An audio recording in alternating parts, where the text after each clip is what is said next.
bring in a Hawaiian shirt for me. That's right.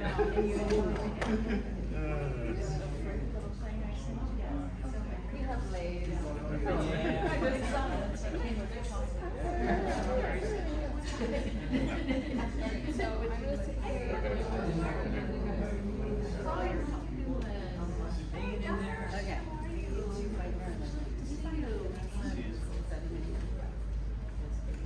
Stuart wanted to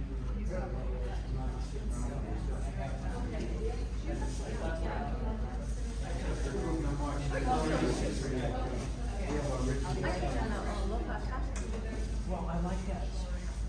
And since we're leaving for Maui tomorrow, I'm getting Yeah, ready. hey, there you go. Well, Bill was, we were supposed to go with us, but Bill's with bronchitis.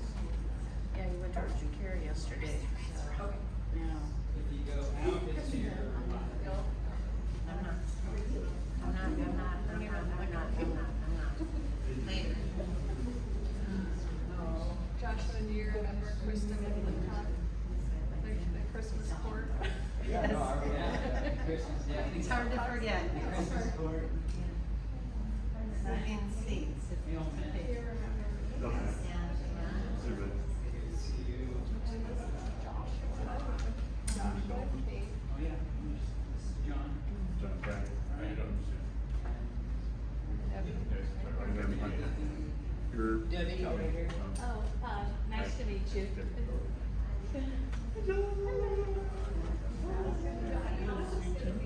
The happiness of it. So I think Where are we supposed to play? Oh, okay. I just kind of changed away. Yeah, no, it does not this year. Better keep it, the kids will be on your, get older. So, I think that you guys are. you said that, I said it you. Don't like, oh, you literally. For me, it's too, but. I was only kind of. Usually, I think it's perfect. We can make it look like we tied the tie, buttons loose. how you been? Good, good. I'm still working a bunch, full time, golfing a lot. Playing well.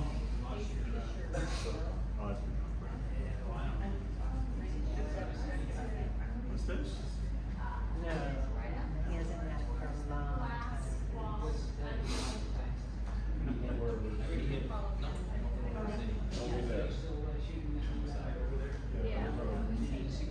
And I had the front row there, so they went Hagen Thursday, qualifier. Went to Monterey. And then, you did. I played there. It actually was, the North Course was the 2 miles, Arcade Creek. Hit it on the first hole, skidded across the driveway, skidded across the putting green. So it didn't really do much. No, and then it came to rest up against the Scotia.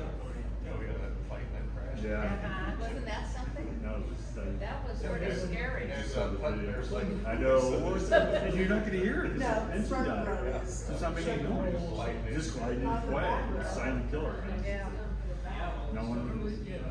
That's where No, we're see, at, that's where one we guy need was to Could have funny. been so much worse. What's sitting on those? Crazy. Just where you hit, What? where you hit that, 250-yard drive. I know. Yeah, by a phone. I know. It's a new Or hazard on just the golf course. Or just the plane on the weekend. Yeah, right. Green tea. It's not put in, somebody. Yeah. Okay. Yeah. Nice first. And then window.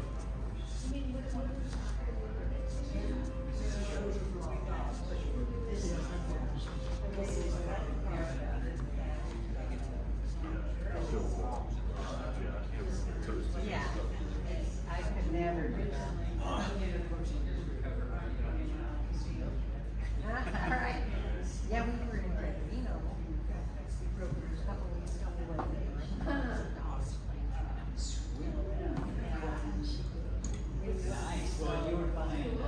$3 or the $5. The $5, yeah. You can spend $5. Actually, it was a But when $50 you, when you minimum. get to spread it, Yeah, so we had good run. They're just good rolls. yeah, in those numbers. Yeah, so that- So Odds are much. good. And if you do them 30 to 1, and then 17 to 1, have to double. Yeah, it was fun, super fun. That's where I made my, that's where I did that.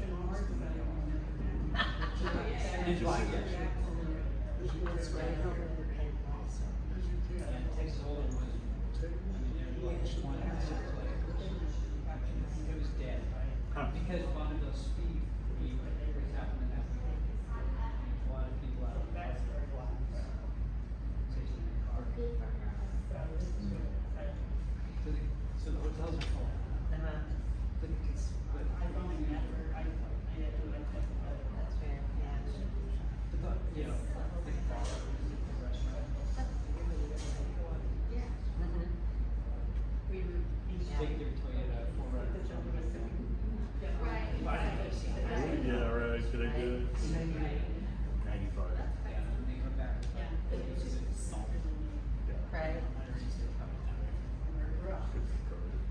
Well, it's big country ice cream because you were car washes.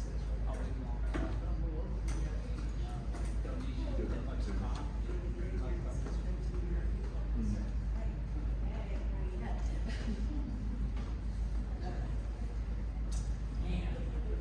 Shall we sit in the back? No risers. Yeah. Is it all right? Because we stayed in the Yeah, seats. anywhere on the side. Balcony, nosebleed, behind the pillar. You get it right there. You sit there.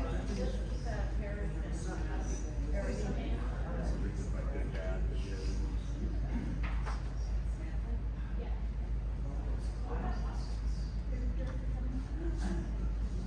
No, I don't think they should do that.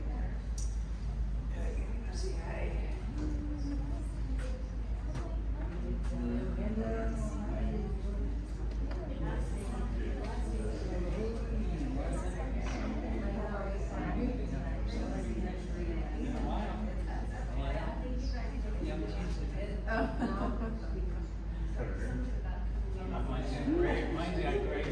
Oh no. He's like, You know, I tried that and I went so no, I went to like real low, I think. I haven't talked to the councilwoman. Because I guess it was. Yeah, then you gotta go.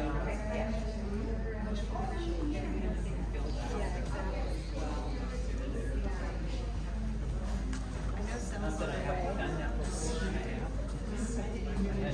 I had a condition where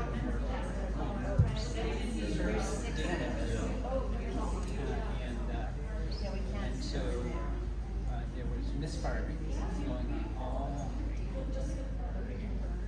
Well, it hurt, burned, and it was like my face was on fire.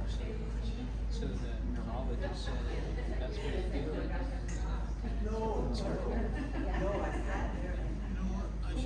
It works. Yeah. I still have a twitch every now and then. But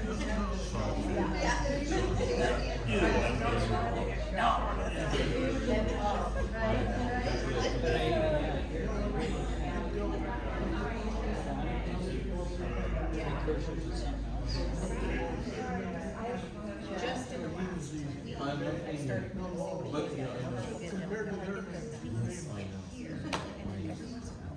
I used to live in What are you gonna do? Until it's finally I found myself reaching out.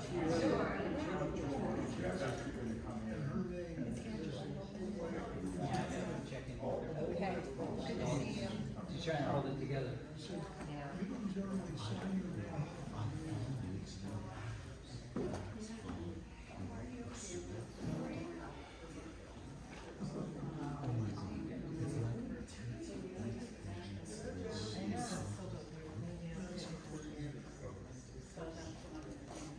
Yes, we did.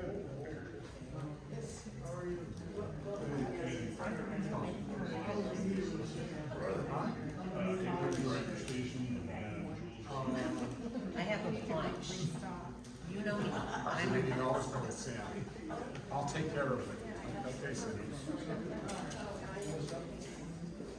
I gave him the instructions one more time. Records are on our station. But that really has to happen.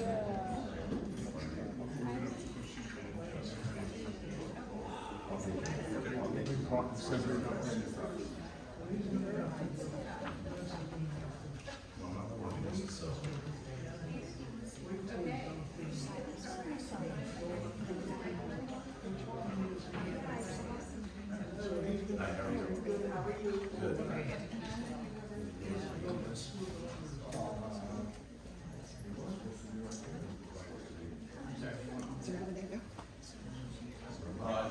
Oh no, you did.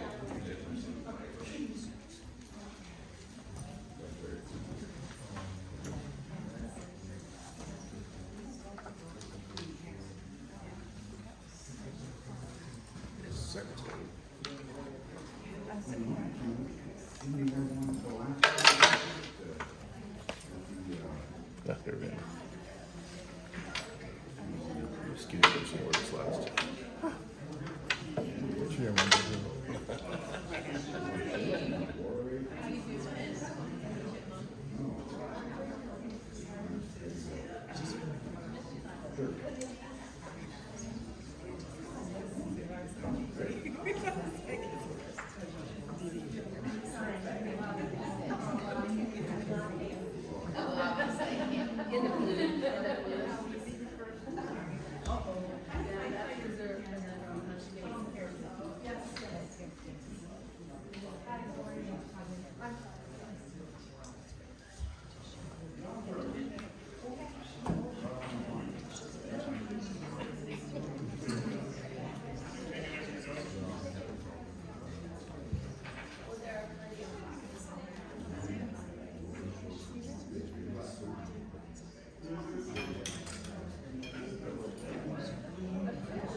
You're so here. I'm gonna pick you up some photos. So I'll go in the other corner, like right at the start. So I'll stop.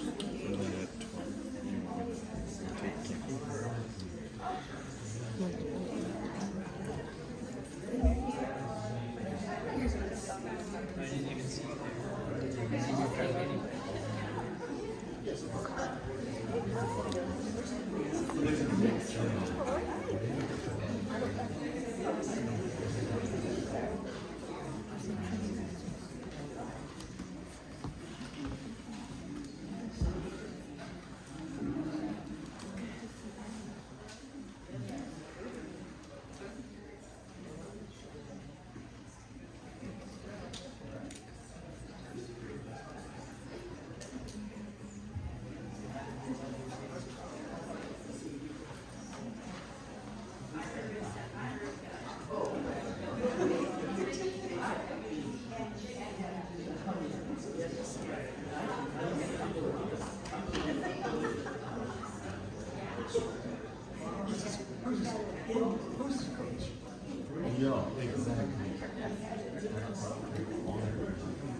Oh, those are all for us.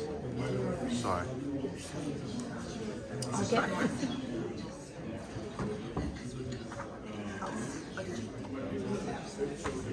I will just go get one.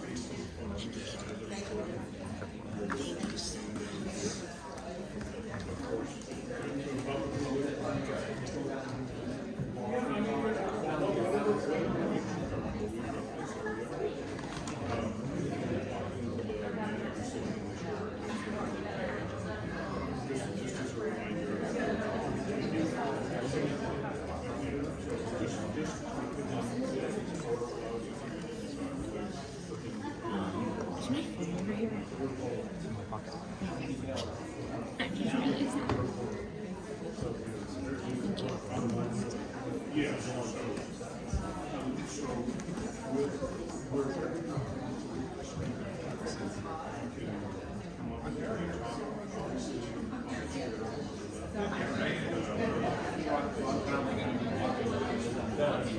I'm sitting here as a signature. I'm pretty sure we can take the ribbon off. But if you enjoy sitting on it, I mean, it makes me feel special.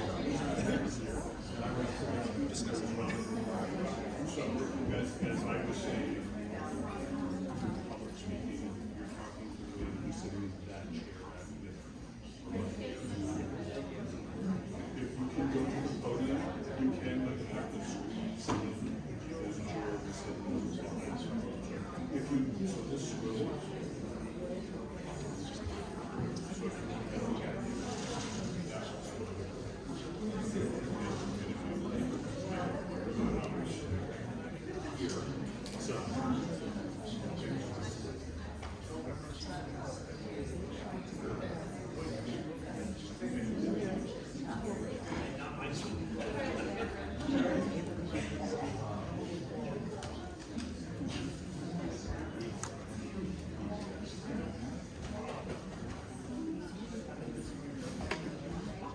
Folks, you don't have to be quiet. Please feel free to move around, talk to friends you haven't seen in years, give hugs, shed tears. We'll start when we're ready, but there's no hard and fast time for that. So.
seconds, and all of a sudden,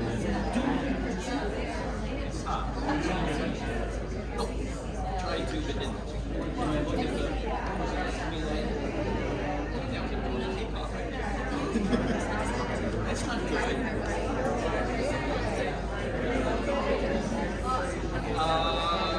Maybe an hour. And then they said, oh, we have to the plane. And it's like, well, we're trying to okay or not. Say yes. Do you want to switch your flight, but then we take you off this flight? Well, which one's going to least decide? Lousy or lousy? It was another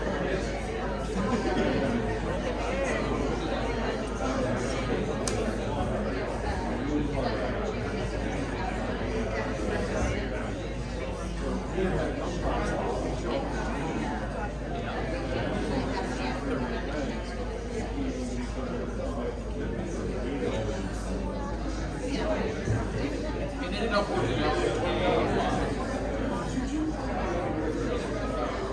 Well, back and forth.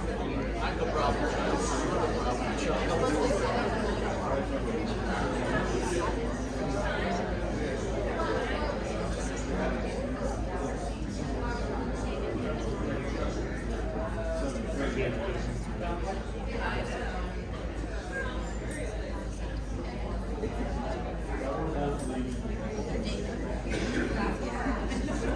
They're 4 minutes apart, 11:55 and 11:51. But it won't happen.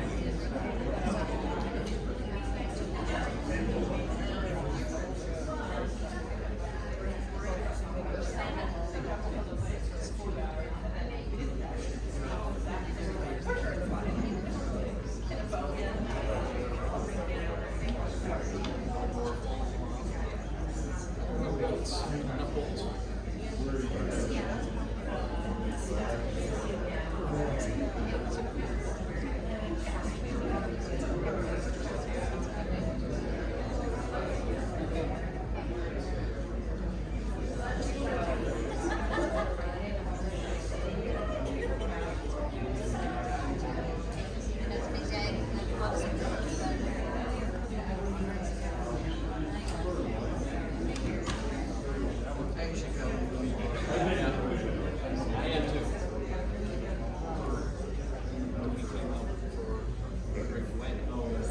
That's when that happens.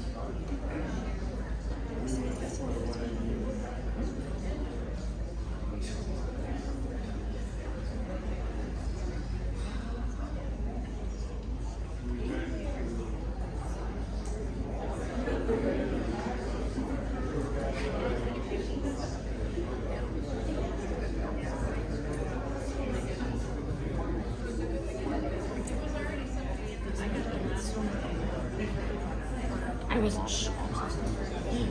You're supposed to go. I think that's an actual pimple. I thought it was a skin tag I could grab. Oh, they don't wipe it off real quick.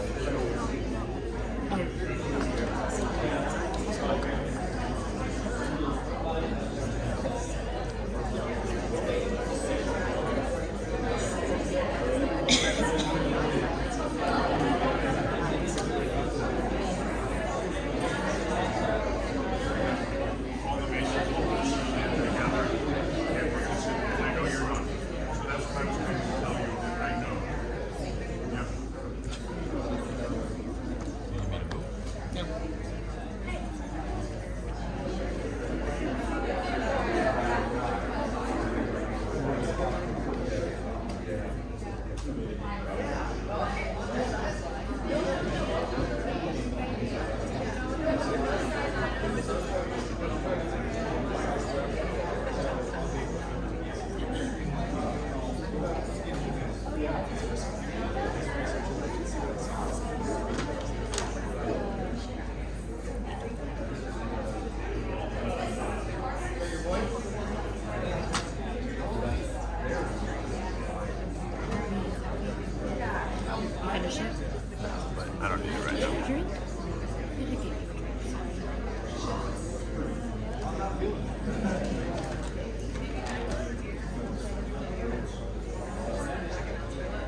I'll do some bullshit later.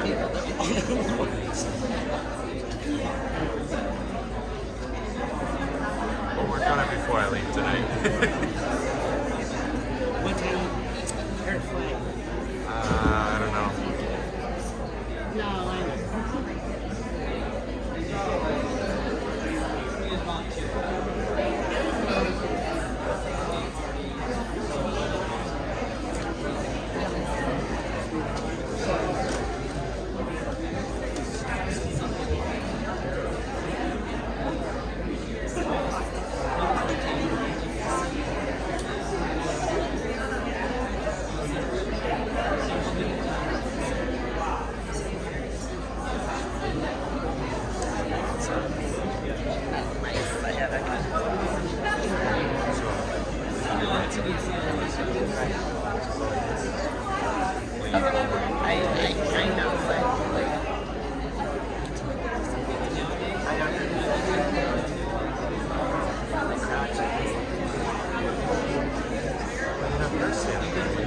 not really.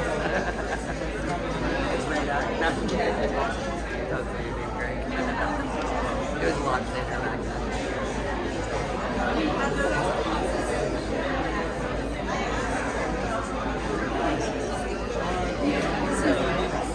So the little skinny gray guy over there in the front row there with the white shirt on him.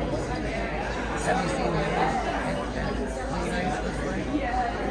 He's a bartender. We have seen it. You gotta go through the Stacy card. Oh yeah, he's the one that got me drunk on Double Jackson Go. We're in Antigua.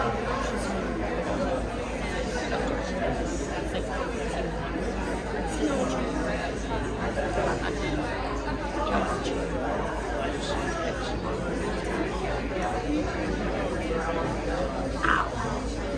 Okay, so where was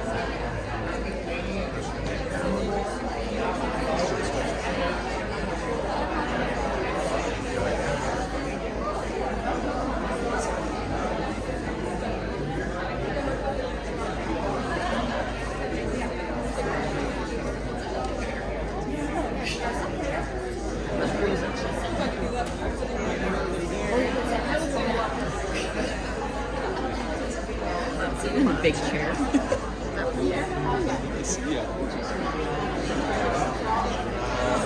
Jump over because Peter might not pick it up.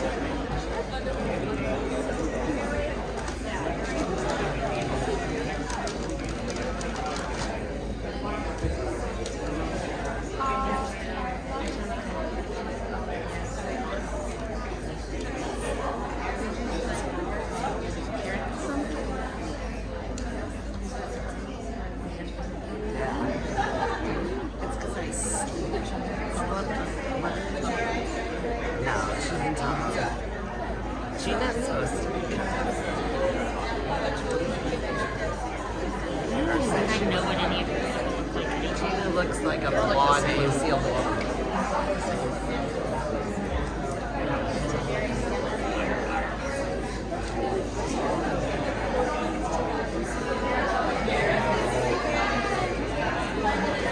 He said he found it on the ground out front. He's 10 minutes out at 11:54.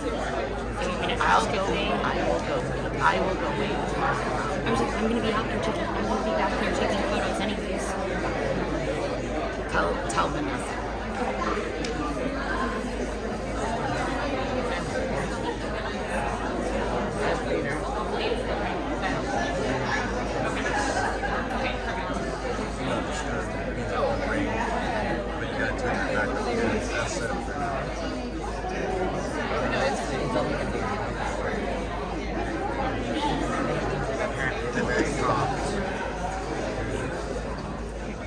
No, I'm good.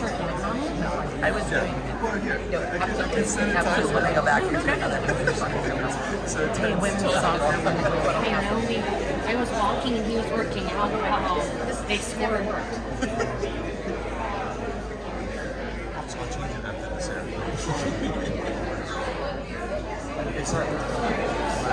It's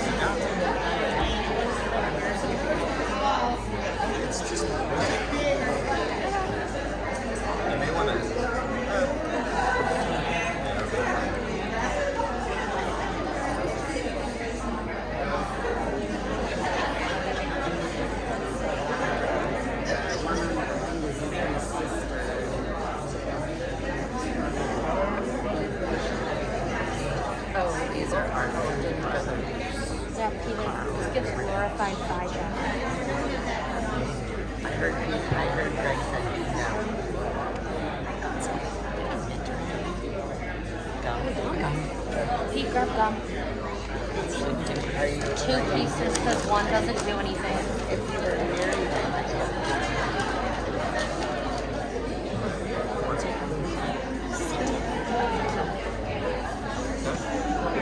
my coffee bread.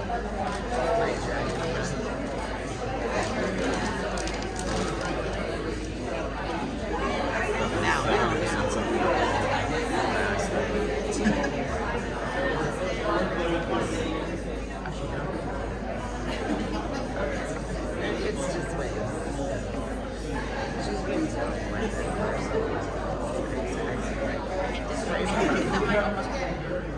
straight from her mom's family. And it's just,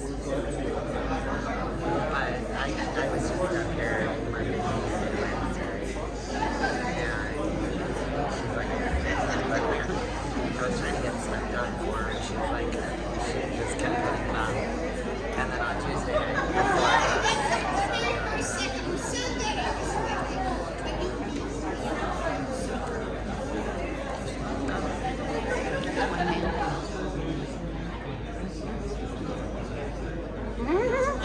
I'll get a picture of it. I'll get a good picture of it. The one at the front.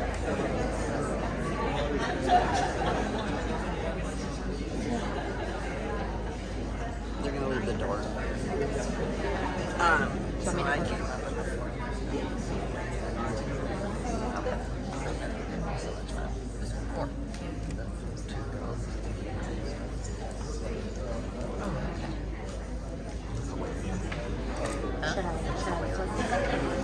you want to watch the procession. If you want to down like a little bit of your phone, then and like Yeah, I'll be here they go. No, it's not the front.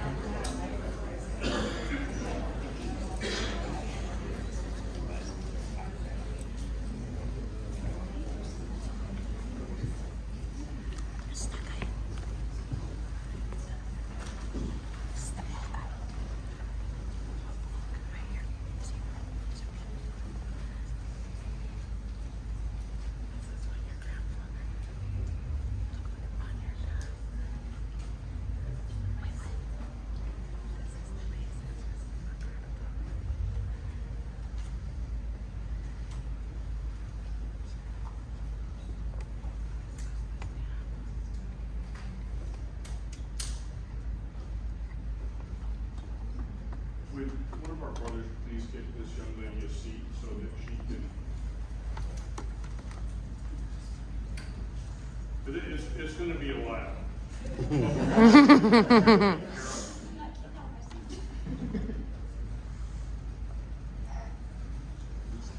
Brethren, please be seated.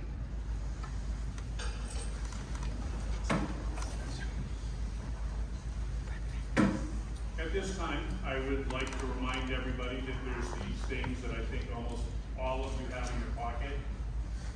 The cell phone. Please silence them. Please feel free to take pictures.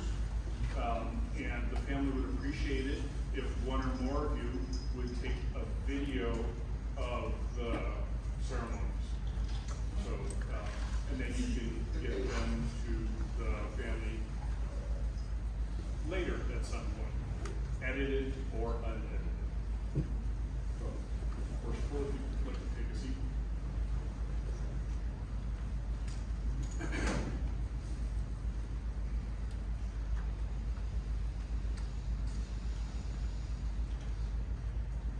The Walasek family would like to thank you all for being here. You are their village.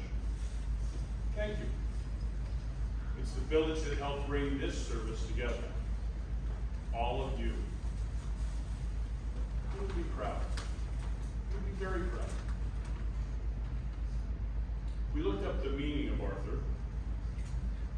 It means bear. Strong as a bear, noble,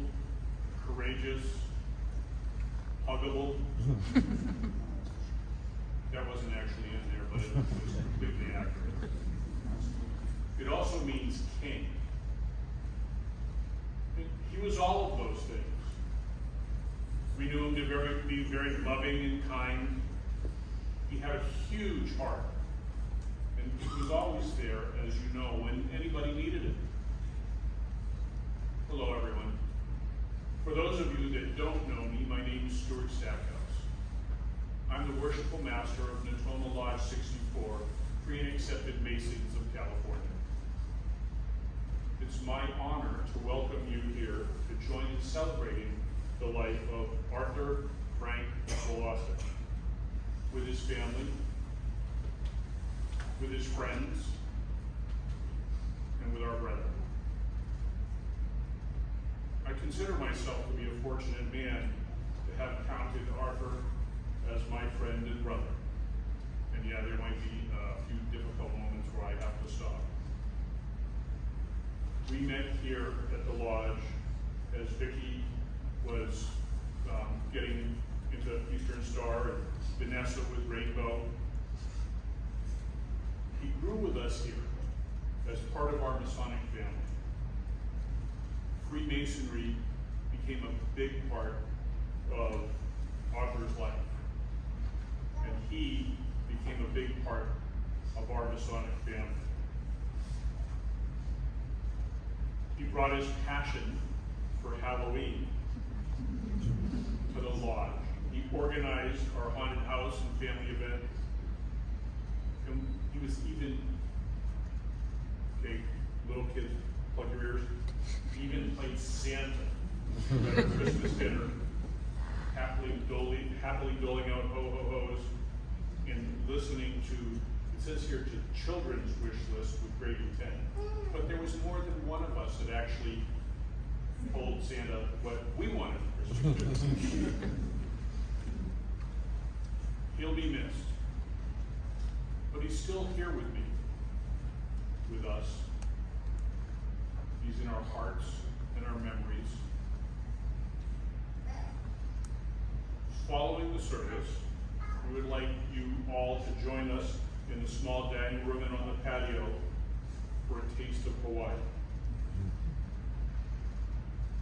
At this time, I would like to introduce Worshipful Joe Friedson, who will deliver the Masonic funeral service. After the service, Arthur's brothers will deliver a couple of eulogies and friends. There'll also be a remembrance of Arthur's mother-in-law, Mary Leanna Spencer. And then on the patio, there'll be a microphone available for you to tell remembrances and stories, and especially those heartfelt, funny ones that we'll all remember about Arthur. Worshipful Friedson.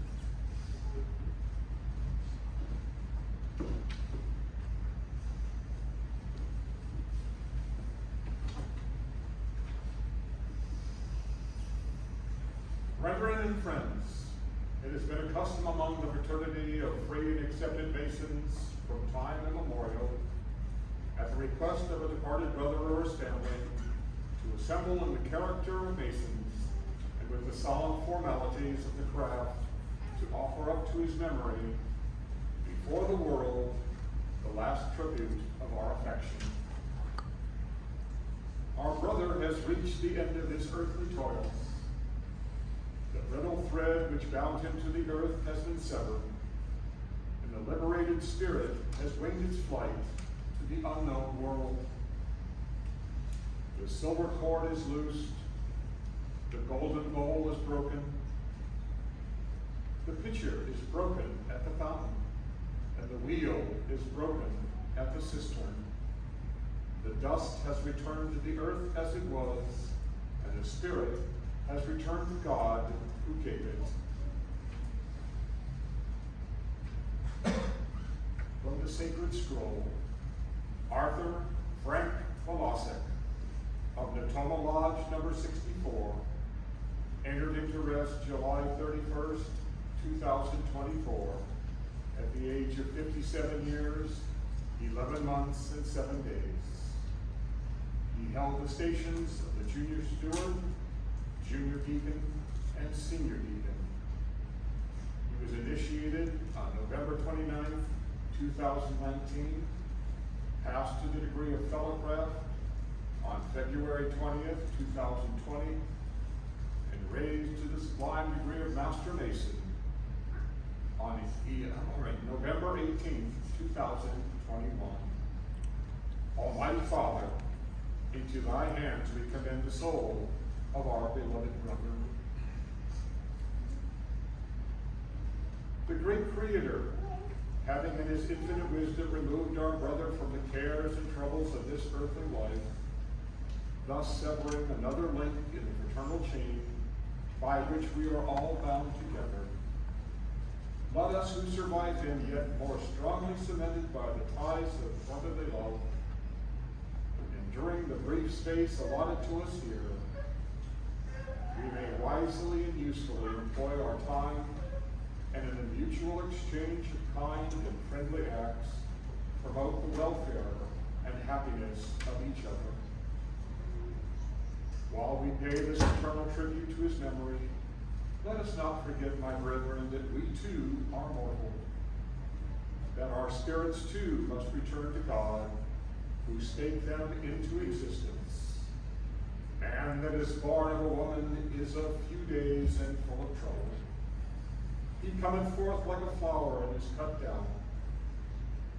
He fleeth also as a shadow and continueth not. The Almighty Fliat has gone forth. Dust thou art, and unto dust shalt thou return. And that we are all subject to that decree, the daily observation of our lives furnishes us evidence not to be forgotten. Seeing then, my brethren, that life is so uncertain, and that all material pursuits are vain, let us no longer postpone that all-important concern of preparing for eternity, but let us embrace the present moment while time and opportunity are offered to provide for that great change when all the pomp and pleasures of this fleeting world will pall upon the senses, and the recollection of the virtuous and well-spent life will yield the only comfort and consolation. Thus we shall not be unprepared to enter into the presence of that one all-wise and powerful Judge, to whom the secrets of all hearts are known, and to the great day of reckoning we shall be ready to give a good account of our stewardship while here on earth. With becoming reverence, let us supplicate the divine grace, whose goodness and power know no bounds, that on the arrival of that momentous hour, our faith may remove the clouds of doubt. Drawn aside the sable curtains of the hidden world beyond, and bid hope sustain and cheer the departing spirit. Let us pray. Most glorious God, author of all good and giver of all mercy, pour down thy blessings upon us, we beseech thee, and strengthen our solemn engagements with the ties of sincere affection. Endue us with the fortitude and resignation in this hour of sorrow, and grant that this dispensation from thy hands may be sanctified in the results upon the hearts of those who now meet to mourn. May the present instance of mortality draw our attention towards thee, the only refuge in time of need. Enable us to look with eyes of faith toward that realm whose skies are never darkened by sorrow, and after our departure hence in peace, and in thy favor, may we be received into thy everlasting kingdom to enjoy the just reward of a virtuous and well-spent life. Amen. Our brother has been raised into that blissful lodge which no time can close, but which will remain open during the boundless ages of eternity. In that heavenly sanctuary, the mystic light, unmingled with darkness, will reign unbroken and perpetual. There, under the protection of the all-seeing eye, amid the smiles of immutable love, in that house not made with hands, eternal in the heavens, there, my brethren, may Almighty God, in his infinite mercy, grant that we may meet again to part no more. The lambskin apron is an emblem of innocence and a badge of a mason. More ancient than the golden fleece or Roman eagle, more honorable than the star or garter or any distinction that can be conferred by king, prince, potentate, or any other person. By it, we are continually reminded of that purity of life and conduct, so essentially necessary to gain admission into the celestial lodge above, where the supreme grand master of the universe forever resides.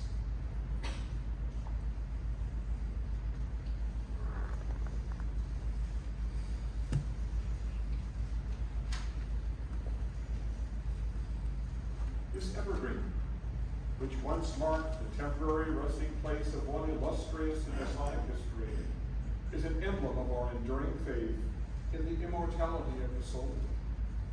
By it we are reminded that we are an imperishable part within us, which shall survive all earthly existence, and which will never, never die. Though the loving goodness of our Supreme Grand Master, we may confidently hope that, like this evergreen, our souls will hereafter flourish in eternal spring.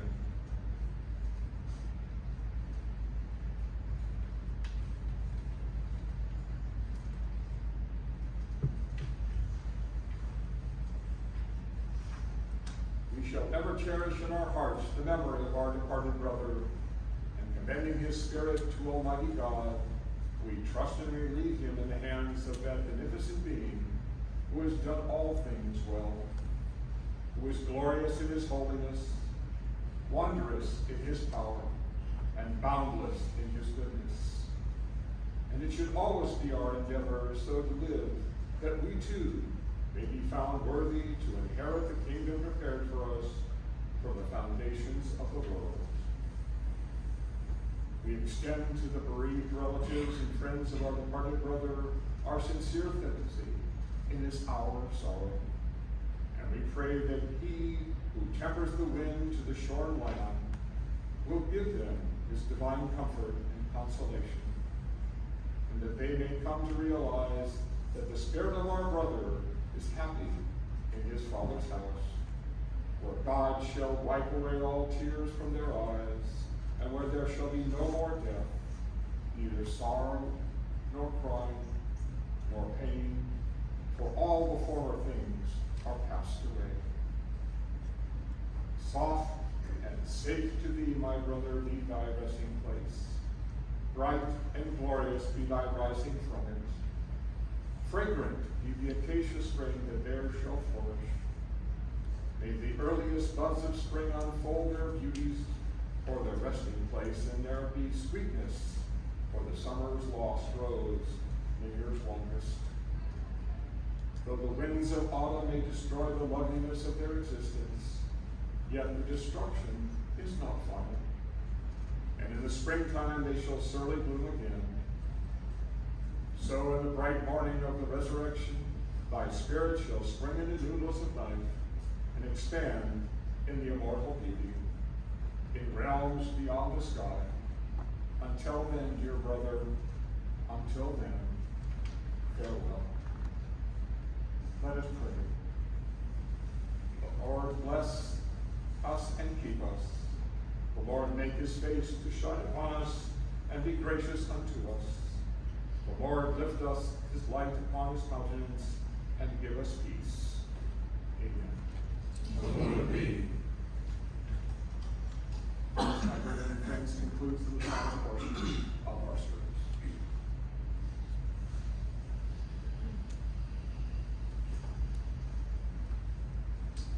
Who's going to be the first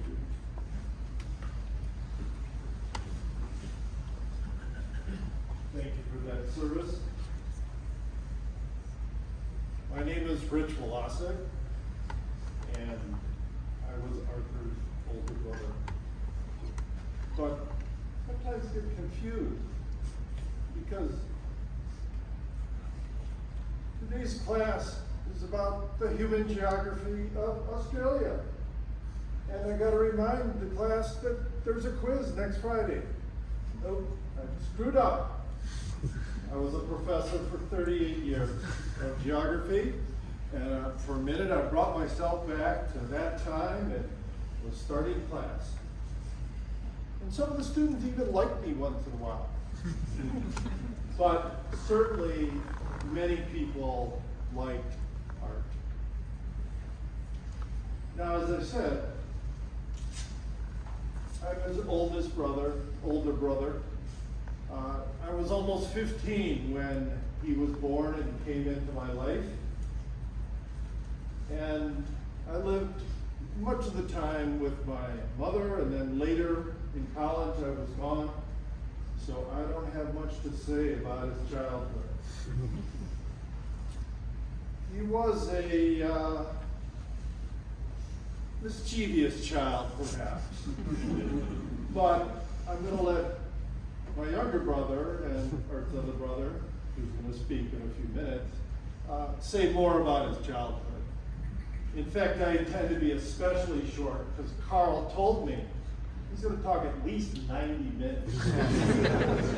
Right? But what am I talking about? Oh, I don't know. That's up to you. That's up to you. Something worse than geography. So being 15 years older than Art, as I said, I don't have a lot of memories from those times. But Art was my brother, and I did love him, and I will miss him. Even though we had some different life views and lived far apart, I was in Illinois, Wisconsin. He was in some place I've heard of. I think it's called California. As an adult, though, I came to know that Art definitely enjoyed life. I think many of you know that too. He liked to travel with Vicky, with the rest of his family. He liked to party. I don't know if that was all with his whole family, but he liked to party. He knew how to have a good time. I know they went on trips to, for example, Bora Bora, Hawaii more than once, an Alaskan cruise more recently. He liked all sorts of outings with friends and family, boating, things like this.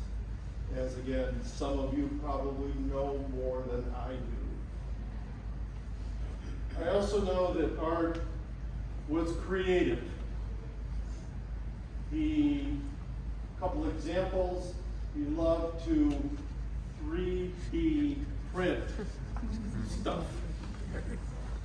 Maybe, in my mind, more like dust collectors. But he liked to figure out how to 3D print various things. If you visit their house or have visited their house, there's quite a number of them, unless Vicky's already put them away, that is, scattered about. But he liked to do that. That was creative. Another thing that I didn't learn until somewhat recently is that he was a, I guess, amateur gem cutter. He had the equipment to cut gemstones, and it's a very, I've never done it, but a very painstaking process to cut the little facets of a diamond or some other kind of gemstone. But again, that was creative. I also think that Art was very smart. Of course, not quite as smart as me, but smart. No, he was a very smart man. I believe we both went to the University of Wisconsin-Madison, He majored in computer science, pretty challenging stuff. I majored actually in landscape architecture. I didn't get to the good stuff, namely geography, until later. But still, what's harder? Landscape architecture or computer engineering? Well, generally speaking, computer engineering. Sorry if there's any landscapers in the audience. So he was smart, especially after our father passed away. Art was very helpful with the financial aspects, the business aspects of the confusing array of things that our father left behind, good and bad. So I found him to be quite smart in that regard too, and quite helpful. And again, I think a lot of you know that he was quite helpful. He was also generous, especially with family and friends, service to the community. I didn't know that he was as interested as he was or became in the Masons. But when I did, I said, well, what do the Masons do? And he told me. And it was pretty good. It was pretty neat. So he was generous and giving in those kinds of ways. Also, sort of as an aside, it's been mentioned 2 or 3 times here that his name was Arthur Frank Walasek. And he was named, I don't know if people know this, but certainly the family does, but he was named for his grandfathers. His mother's father's name was Arthur, and then my grandfather, his grandfather, Carl's grandfather on the father's side was Frank. Now again, I gotta leave time for Carl. So I'm gonna stop pretty quick here. Art, loved his family. Certainly Vicky, Alyssa, Vanessa, Christopher, and of course he loved a lot of his friends and extended family as well. So I hope that all of us will keep him in your memories, and keep him and his family in your hearts, in your minds, and in your prayers. So thank you. Art was a good guy. He was my brother. I loved him.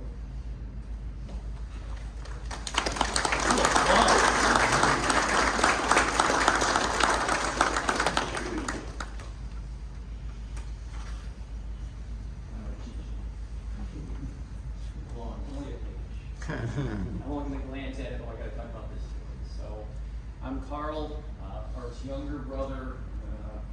Hopefully be loud enough. I'll walk around a little bit. I'm not going to give a typical eulogy. I thought I was told I was going to give a statistics lecture, which I do all the time. So that's much worse than geography, I think. Statistics, same thing. You're confused. So, I'm not going to give a typical eulogy again. I'm going to talk about some funny stories, talk about stuff that Art liked. There's no specific order here. Yeah, I'm a little nervous, but not really. Maybe don't want to miss anything or leave anything out, so I'll look down at my piece of paper. He was my older brother by about 14 months, so there was a sibling rivalry. I didn't think there was, but there was, of course. But I'm not going to focus on that part. It's going to be mainly funny stories, interesting stories, etc. As Rich mentioned about growing up, yes, I grew up with him. It was, let's say, interesting. He and I were completely different. He was an extrovert, I was an introvert. Growing up on a little farm in Zion, Illinois, up until we were about 10, we had chores. So, and again, this isn't a roast, funny stories. So, Dad would leave, Mom wasn't there, Art would say, "You're doing all the chores." And one day I really got mad. This happened all the time. So I decided I'm going to run all the way through the house, maybe 40 feet, and body block him into the washing machine and dry him. And I did that. And he was quite a bit bigger than me, maybe 40, 50 pounds. I knocked him out. I thought, so I went from yes to oh no. Probably 30 seconds, but it felt like 10 minutes. He came to. And just like our typical Art, back to, you're still doing all this. Okay, that didn't work. And Rich mentioned computers. In the early 80s, when we were in high school, Art and I shared a computer, an Apple something, when they first came out. But as I said, shared. Shared meant I looked at it once in a while. Maybe I turned it on.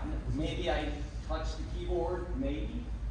Art used it all the time. And he went, soon the sharing was, he bought me out of my share of the computer. That happened really fast. Art liked chess when he was in grade school, junior high, high school. He was really good at chess. Maybe one of his first claim to fame, he was the Illinois State chess champion when he was in 8th grade. I know this isn't about me, but the sibling rivalry. I was a 7th grade state champion in 8th grade.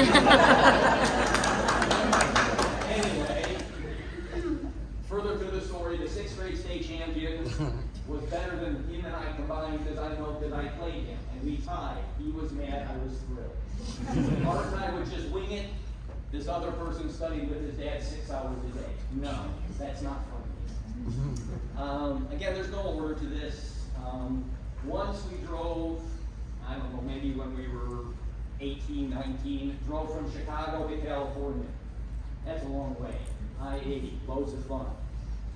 We broke down, I think, in Winnemucca, Nevada. Anybody know where that is? It's out in the middle of nowhere. We broke down. We contacted our father in, I guess, Sonora, California. He drove to Fallon, Nevada to pick up our Uncle Tom, and they drove out to meet us 9 hours later.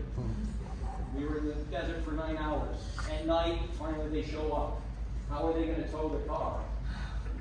Big fat rope. That's it.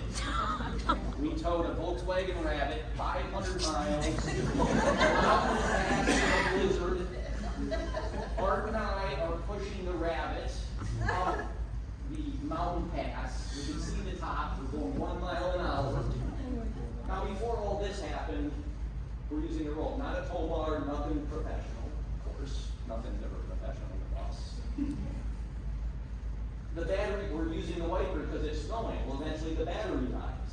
Well, that's not a problem. The Rabbit has a sunroof, so we can go through the sunroof and clean it off. We're using a big rope. Well, if the rope gets loose, what happens when it gets tight? So we had to make sure we wore out the brakes of the Rabbit because we already had a brake before the other person. We're going through town, stoplights, everything. Did I mention 500 miles? Let's see. High school. This gets back to computers. So Art and I were in the same calculus class. We won't talk about Art wrestling another student in class for his seat, which is basically go well for Art. And he lost his seat in class. Well, anyway, our calculus teacher was also our chess coach. Well, he bet Art that he couldn't break into the high school system and mess with it. Well, guess what? that teacher's salary on the next paycheck was zero. True story. Verified by my mother 1 week ago. So it did happen, she got notified. Art did not get into trouble. Right. Did it nowadays, you'd get a lot of trouble. When I was 16 and Art was 17, I didn't have my driver's license yet. Dad said, you need to get your driver's license. Art, go take Carl out to drive. Same Volkswagen Rabbit, stick shift. It was an awesome car. It would never start, it was a diesel, it would never start in wintertime. But it would get 60 miles to the gallon. Not very good for a lady. Volkswagen Rabbit. Anyway, Art's idea of teaching me driving is drive. Never took a stick shift. Yes, I had in a simulator in high school where you're simulating that side candidate. I was going 100 miles an hour and decided, let's shift into reverse and see what happens. Not with a car, a simulator. I just broke the simulator, not a real car. Anyway, he says drive. Everything's fine until I get a big intersection, lights, I stall the car. He glares over at me like the look of death. Like, how stupid are you? Everybody's honking. I'm embarrassed. Guess what? Never stalled the car ever again. So his idea of teaching me to drive is drive. So like, learn to swim, throw you in the deep end. Cooking. Is he a good cook? He became one. Everybody know what SpaghettiOs are? SpaghettiOs. So probably 12, 13-ish. My parents are divorced. My mom went to work. We had to fend for ourselves. We had to eat. And I was like, I'm going to cook SpaghettiOs. Now, this is audience participation. Art is going to cook a can of SpaghettiOs. I want you to tell me what he did and what happened. Microwave the can. Yes. Yes. But what is the first thing that happened? The paper label burned and it's gone. Then what happened? SpaghettiOs all over the kitchen, the ceiling, the walls, everything. I was not part of any of this. I came out of the room, I heard a bang. Oh my goodness. SpaghettiOs, tiny little kitchen, SpaghettiOs everywhere. I think he's improved since, right? Arthur likes canoeing, camping, fishing. In the late 70s, early 80s, I don't know if you've heard of the Boundary Waters Canoe Area. It's the boundary of Minnesota and Canada. We would go on fishing trips, canoeing, etc. I think he enjoyed it when he was younger. I'll talk more about that when I talk about Boy Scouts. We're having a Hawaiian luau. Yes, he loved Hawaii. We had a immediate family reunion in Hawaii in supposedly 2015. Is that correct? Good, the date's right. That was very enjoyable. First time I was in Hawaii, so that was good. Art had some issues with some high school classmates. One was a good friend of mine named Chris Lowell. Long story short, Art was mad at him, but Art was big, he was slow, he couldn't catch him. So instead he decided to stomp on his lunch at the bus stop. And then Chris was mad and he went on the bus and I'm on the same bus and this is how Art fights. When he shows up this smushed lunch bag. This is silly story. Also with the same student, the same person, Chris Lowell. Chris was going to be in a fight with Dave Frost, a good friend of Art's, came out 3 weeks ago to see him, and Chris's father didn't want the fight to happen because Dave was much smaller than Chris, but Art was much bigger, and I'm going to have Art fight Chris. Well, Chris's father comes over and sees how big Art is and goes, egads. Now, in high school, Art was 6 foot, about 230. He was solid. Yes, I got beat up a lot. And I started lifting weights like the whole time. Boy Scouts. I think in the reception room, Vicki brought Art's sash that has a bunch of patches, merit badges, and other stuff there. So Art enjoyed Boy Scouts. There was Eagle Caves near Madison, Wisconsin, that, looking back, I went with him as well. You would climb into a cave, and you would have to go for about 45 minutes before you could turn around. If I did that nowadays, I wouldn't survive. But you couldn't turn around, and I don't know what I was thinking, I don't know what we were thinking, but we're going to do it. Go down this, I don't know how long it was, but it would take 45 minutes snaking through. If you're claustrophobic, not a good thing to do. Camp Nakanosu, there's some patches or badges on the sash. he enjoyed that. Northern Wisconsin, Boy Scout camp. Art loves to cook. I hated to cook. If you went there, you gotta cook your own meals. You alternated what the scouts did. One person was the grub hustler. What does that mean? You walk down the hill, you pick up the food, and you put it in the basket, and go back up the hill. Your job's done. Do the dishes, or you cook. I always traded cooking because I hated doing that. I can't cook to this day. I accept that. It's okay. Microwaves are awesome. Art at this Boy Scout camp would do the mile swim. I couldn't do that. I was a good swimmer, but I couldn't do that, so more power to him. What else I want to mention here? Northern Wisconsin, family reunions in Northern Wisconsin. One time, also with this VW Rabbit, that was actually my very first car, 1981 diesel Rabbit. Anyway, go up to the stakes in Northern Wisconsin, and my dad tells Art, go park the car over there. Well, Art thought that meant, here's the top of the hill, let's park it way down here. And the nearest house from here is probably 5 miles, maybe. And this is 40 years ago.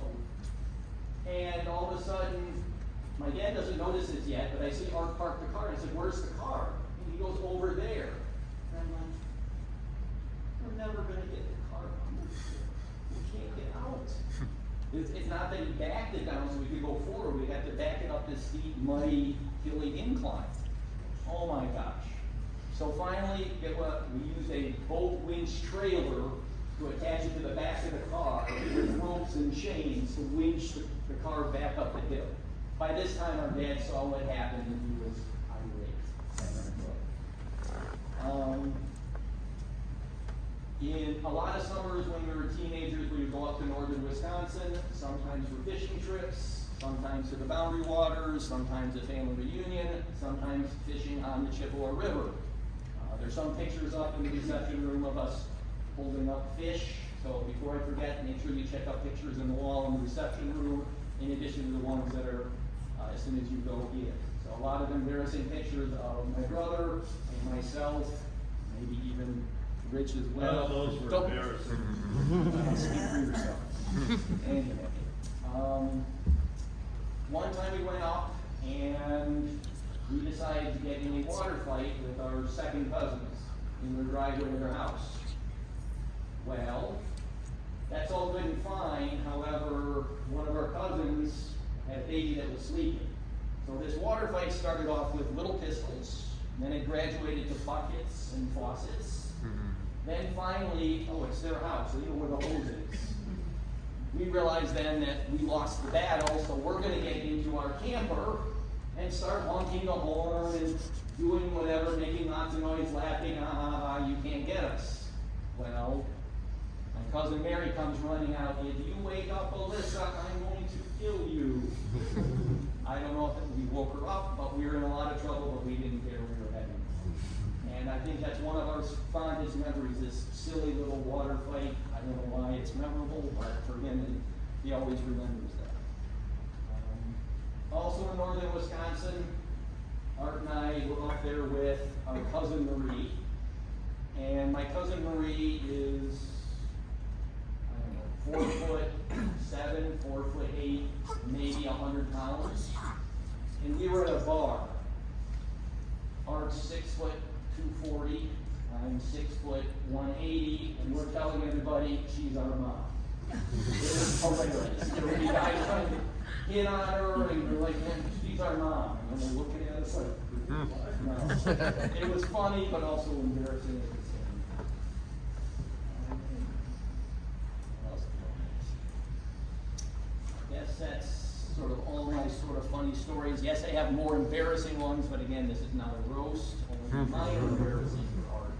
If you want to see embarrassing, look at the pictures on the wall. Yes, ignore the ones with me, they'll be silly, that's okay. I'm glad I came out to see Art around Easter. Mid-July, our mom, who turned 95 on July 1st, came out.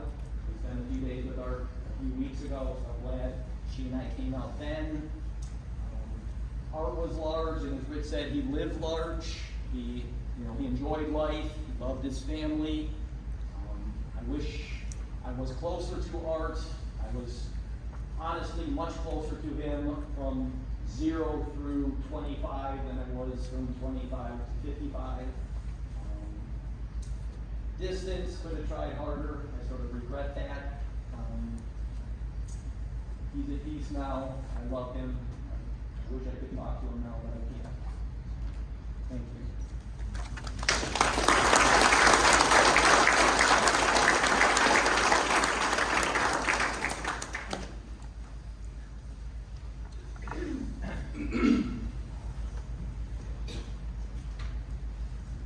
For those of you that aren't familiar with me, I'm one of Art's good friends, Patrick Stratton. We met in my early 20s. For those of you that do know me, I have a proclivity to talk a little bit in sales. I wrote stuff down, and I'm going to stick to the script. I'm not going to be here for 4 hours. Larger than life character. Absolutely, absolutely. Considering when we met in life, I'm a little bit more of took over where you kind of left off there, and 20s, early 30s, we were kind of more of the happy-go-lucky party and hang out and be single kind of crowd. So a lot of my stories revolve around that, but just also the amazing amount of energy that Arthur had. And I'm sorry, I'm going to call him Artie every once in a while, because that's always what I called him, was Artie. So I'll back him up. First off, I want to thank Art's wife, Vicki, for asking me to speak today. Art was a big part of my life, and I consider this a great honor and privilege. If I get choked up, I've got some backup, because it's going to be weird. But anyway, I have spent countless hours trying to figure out what to say.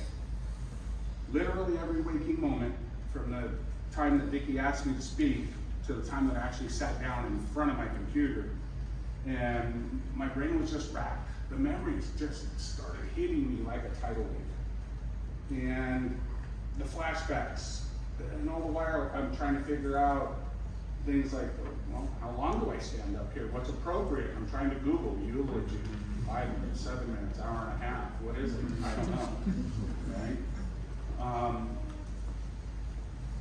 Do I tell stories? Do I share memories? And thank God I did Google eulogy, because that's kind of what it is. Share stories, share memories, say things, right? Say things. Or do I recite the resume of Art's life and accomplishments and so on? I've never done this before, so kind of new. I always turn on Spotify when I'm doing anything at my computer, just kind of keep something going on in the background, little white noise and whatnot. And I was struggling to come up with the perfect speech, and there isn't one. So, obviously failing miserably. I was kind of looking up, just about ready to ask God to help me. I need a hand, big time, right? And then your song came on by Elton John. Art and I had one of the strongest connections we had was a love of music and lyrics and obscure stuff. Like we were into eclectic country, R&B, you name it, old school stuff. There was just so many different levels on which we connected. We were both big on lyrics and the words to the songs and the meanings and stuff like that. So I had Spotify on, Your Song comes on by Elton John, starts playing in the background, and I sat back in my chair and I started singing along a little bit, and the lyrics that kind of spoke to me most all came to me at once. And part of the chorus of the song says, I hope you don't mind that I put down in the words how wonderful life is while you're in the world. One second. A huge smile came to me, because I knew that was it. That's what I was supposed to talk about. My life is wonderful because Art was in my world.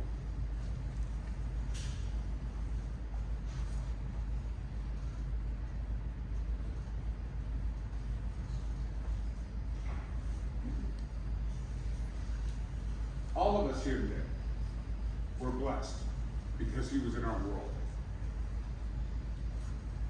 I met Art in my early 20s. We were working as bouncers at PJ Mulligan's in Cupertino, cool little neighborhood area, bar in the Bay Area. Most nights after we closed down, the staff would hang out for a while back in the dart room. We'd have a cocktail or two, play a little dart, share stories and stuff. It's kind of newer, and so it took about a month or so before I actually had my first real connection and my first real conversation with Art. We literally ended up spending hours sharing stories. Out of nowhere, we just sat down at the same table together. Hey, I'm Art. Hey, I know you're Art. But the snowball that happened over the next probably 4 to 5 hours was just absolutely amazing. We talked about our lives, childhood, weird jobs that we have. I mean, you name it, we covered most of it. He made me laugh so hard that night. It was just so much fun to be around. When we finally went home, he gave me a big hug and he said, "Hey, it was really great getting to know you tonight." You know? And I remember waking up the next day, jaw was sore and stomach muscles were hurting from the laughter the night before. And I literally said to myself, dude, you need more of that guy in your life. And that was literally the start of almost 4 decades of friendship.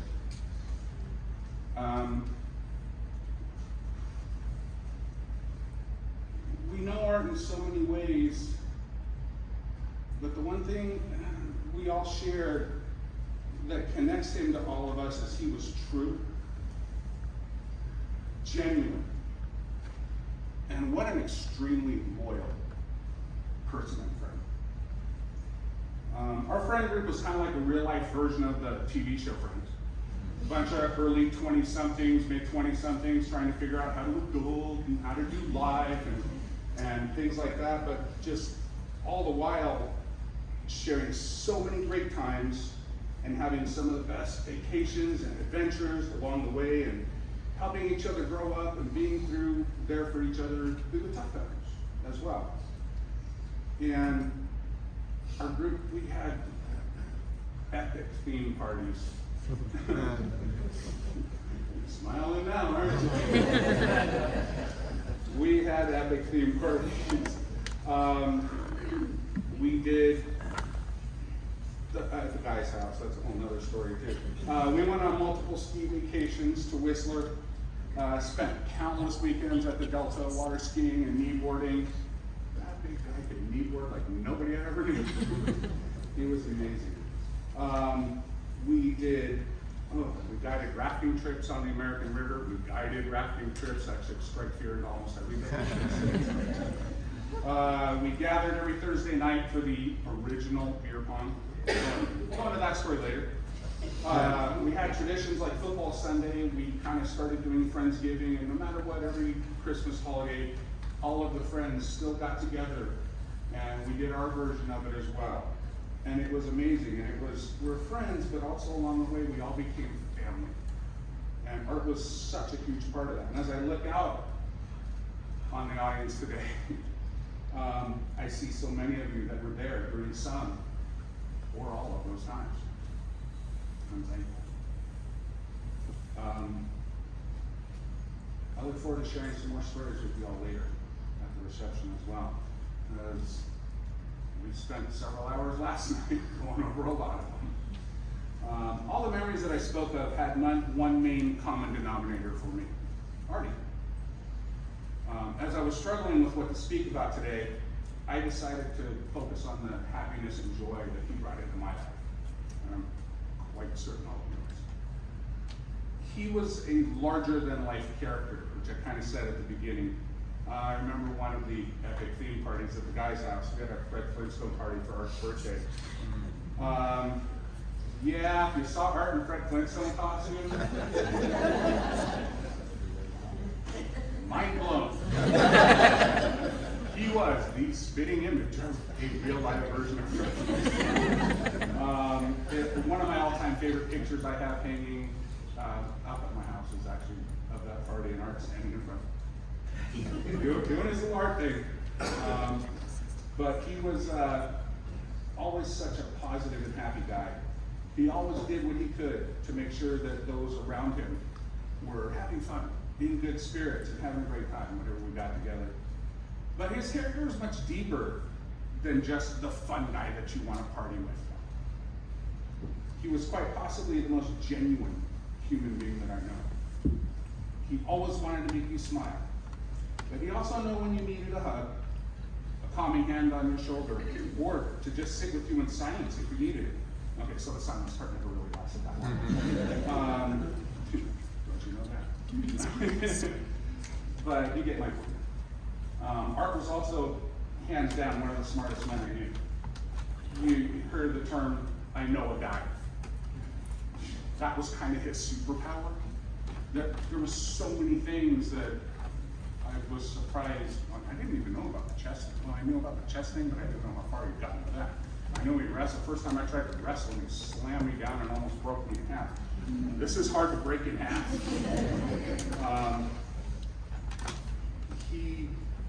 We all know how awesome he was at the computer geek thing. We got to see the beginning of that. But no doubt about that. Art was also the guy, though, that could help you fix your car, repair your plumbing, help you prepare for a job interview, try and teach you how to count cards at blackjack. I wish I'd tried that before we started drinking, because it didn't set well here. But no matter what you needed help with in life, he was the first guy that would roll up his sleeves and take on the challenge. All I had to do was call him and say, hey bud, I need your help with, but you never didn't even get to finish the sentence. His response was, I'll be in 20 minutes. That was Art.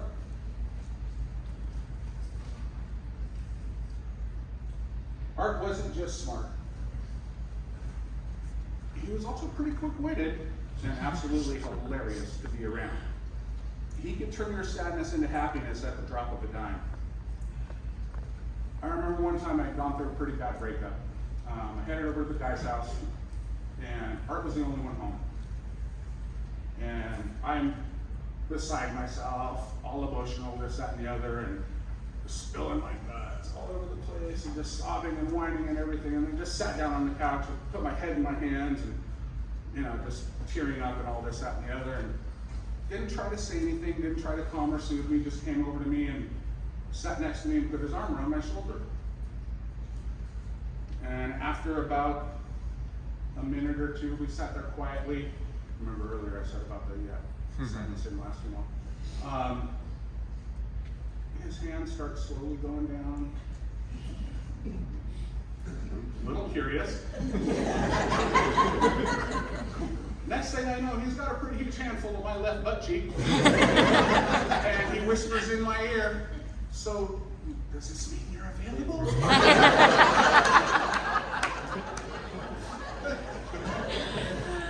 Both of us ended up on the floor, laughing hysterically. But that was just Art.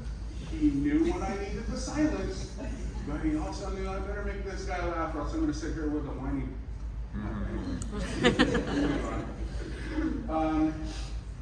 I look back at the last 35 or so years of my life, and I've been so blessed to have a lot of great memories. But when I sat down to prepare for today, it kind of hit me that most of those involved Art. A lot of them he was just part of everything. He was not ever not a part of my life. Ever. After that first talk at PJ's. Sure, we got older, we got married, we started families.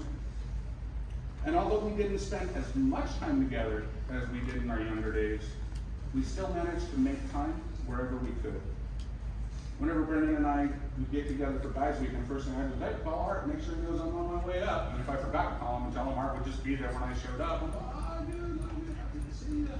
He was just there and he'd be like, how'd you know? And he's like, don't worry about it. I knew, and I had to come to see you, type of a thing. It's pretty amazing. He always made time for his friends. I got to see Art a few weeks ago, a couple days after he got out of the hospital. My wife and I planned on stopping by, and thankfully we had our golden ticket with us. My wife, Robo, and I got to spend some time with him during a pretty good day health-wise for him. And Art was awake, he was in good spirits, and we had just a pretty amazing time sharing stories, busting each other's chops a little bit. Our friend group, sarcasm is kind of how we hug. Busting each other's chops a little bit, and most definitely had a few good laughs. And I really appreciate that Vicki allowed us to have that time with our good friend and get that opportunity.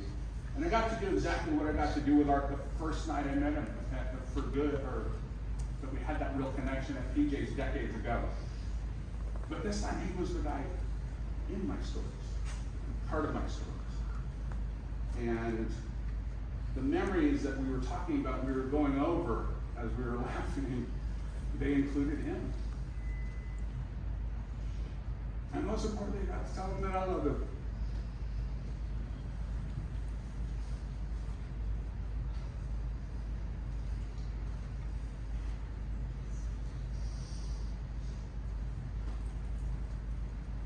Thank you, Artie, for making my life more wonderful.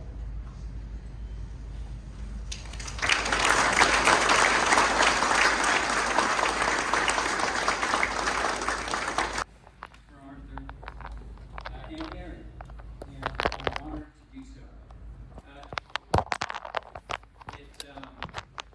It's with a heavy heart that I stand here.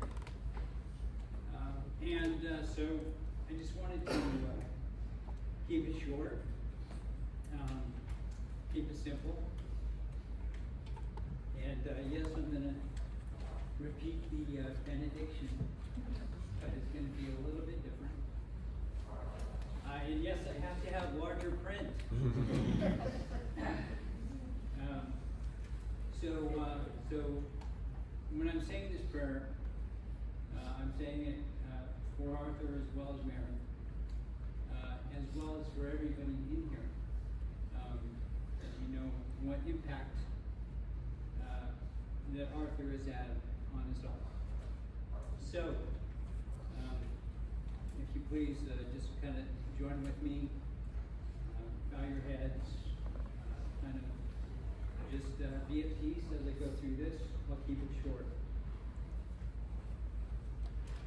Dear Father, as we mourn the loss of Arthur and Mary,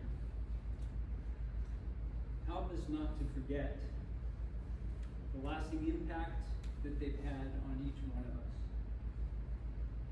Keep the memories that we have in our hearts and minds from fading, and let the ripples of their legacies continue throughout time. Let's celebrate and take comfort in knowing that they are in God's capable hands. May the Lord bless them. May the Lord protect them. May the Lord smile upon them and be gracious to them. May the Lord show His favor and give them peace. Amen.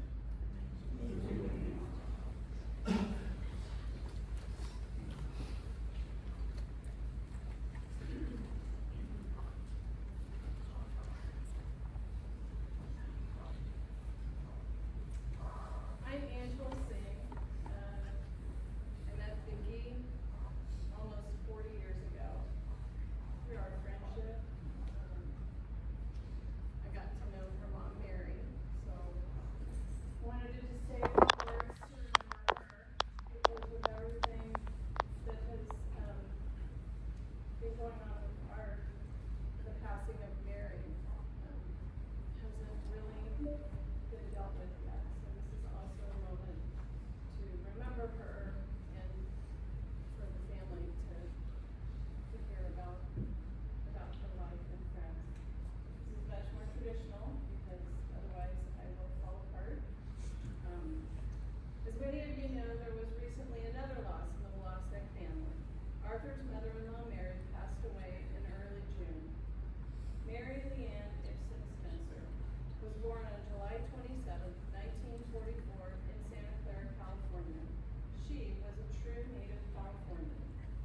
During high school, she was an active member of Joe's Daughters and was overjoyed that her family continued the tradition of service through the Masons, Eastern Star, and Rainbow Girls organizations. She would be honored to know that she's being remembered here in this place.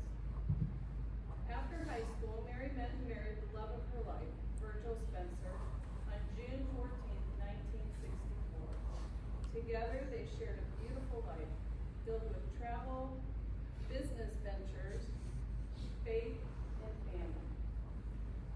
After the passing of her dear husband Virgil in 1994, Mary spent the remaining 30 years of her life living with or close to Vicki. One of Mary's greatest joys was being a devoted mother to Vicki and a cherished mother-in-law to Arthur. When Alyssa and Vanessa came along, Mary eagerly attended every graduation from preschool to high school and was present at their many performances and recitals. Each milestone and achievement filled her heart with pride, and she treasured every moment she spent with them.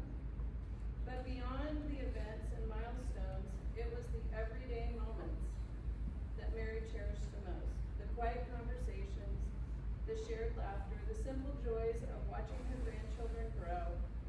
Mary's love for her family was the very essence of who she was, a love that was pure, selfless, and enduring.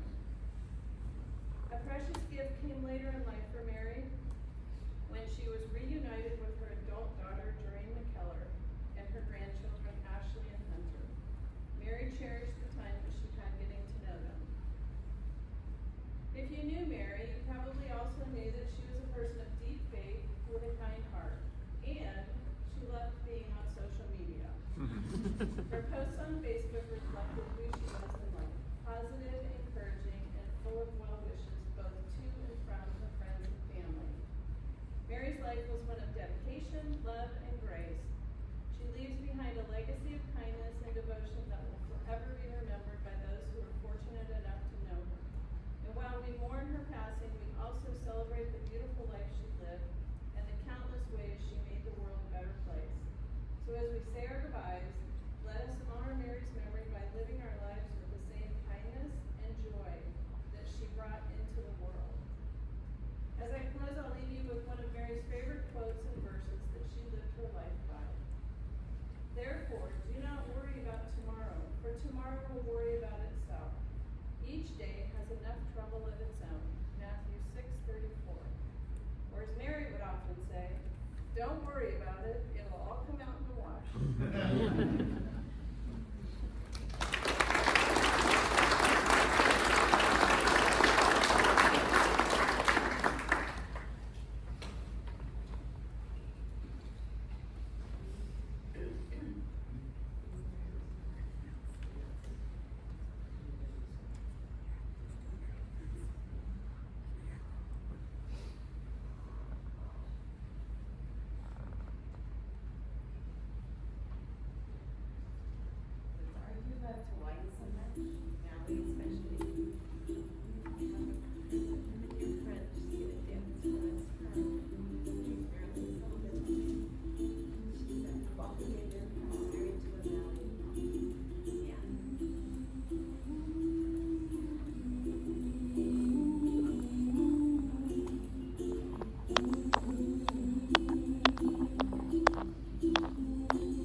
love for the water, the beaches, the mountains.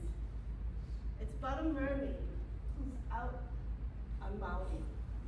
I share it with you, Vicky, because that's where I stand, and you can see Kihei, and going around the bed, you can see Lahaina. And Lahaina is my husband's hometown.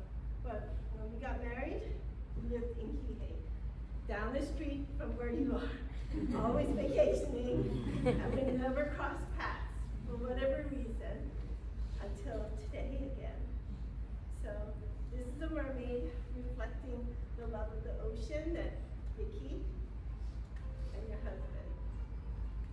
Oh, no? No, I got you. Did I send you the wrong? It's the one with the mermaid. Yeah, that one. There you go. So she's out in the water waiting for her loved one.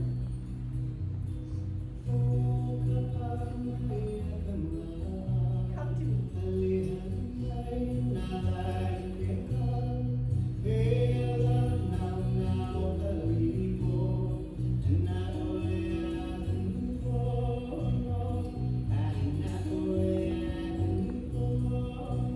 The crash of the ocean. Breathe. Come to me.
you, and we'll see you on the patio. Change into your Hawaiian shirt.